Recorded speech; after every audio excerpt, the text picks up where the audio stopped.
And so for more Thank on the you. president's trip, let's turn to Nancy Cordes. She is in Warsaw, Poland. Nancy, where we all expected we would see the president next. He was supposed to be leaving from D.C. tonight to go to Warsaw. And so this trip to Kyiv caught many people off guard. Incredibly secret. What can you tell us about the planning now that we know about it? How were they able to keep this trip so secret?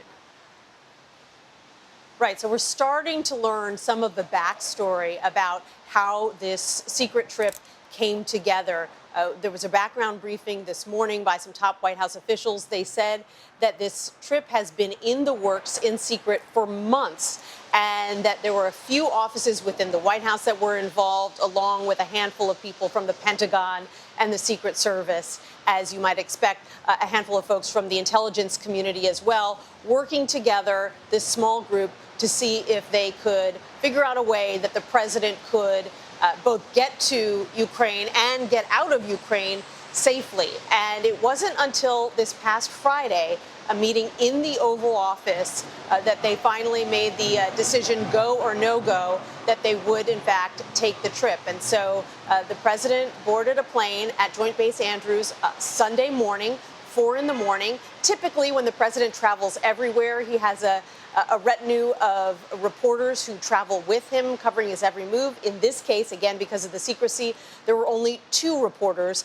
on the plane. They had to surrender their phones so that they couldn't communicate during the journey. And the president himself, who often travels with a huge coterie of aides, in this case, he was only with a handful of senior aides, a small medical team, and a White House photographer. So they were looking to have as small of a footprint as possible as they made the journey into Ukraine, with as few people finding out beforehand as possible. So, Nancy, how concerned was the White House that the Russians might try to take some kind of action against Ukraine while the president was in country? I asked the National Security Advisor, Jake Sullivan, about that, and he actually said that they informed the Russians ahead of time that the president would be traveling to Kyiv. They gave them a heads up of a few hours, which might sound counterintuitive. Why would they let the Russians know in advance that he was going to be there? But clearly they thought the risk of some kind of unintentional Russian action while the president was there was a greater one than the Russians knowing that he was there. And they had the working assumption that the Russians wouldn't try to do anything to directly endanger the president of the United States if they knew that he was there. So they gave the Russians a heads up that he was going to be there. And, so as far as we know, he was not under any threat by the Russians when he was actually in the city of Kyiv, and he has now left. So before we let you go, Nancy, the U.S. has accused Russia of committing crimes against humanity in Ukraine. We've all seen really a number of heartbreaking stories of the abuse and mistreatment of civilians in some of these small towns in Ukraine. I don't imagine Moscow welcomed that label. What's the response?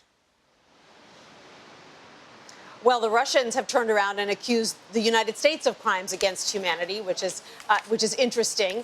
And, it may sound like semantics, but that is really a major step for the Vice President of the United States, Kamala Harris, at the Munich Security Conference this weekend to announce publicly that the U.S. has now concluded that the Russians have committed crimes against humanity in Ukraine. That is a formal designation, and what it does is pave the way for the possibility of war crimes charges against Russian officials in the future. So it is not a minor step, and White House officials have been saying since the very beginning of this invasion that they would have investigators work to determine whether they could definitively say that Russia had committed war crimes, crimes against humanity. And now, as of this weekend, they say they are sure that Russia has.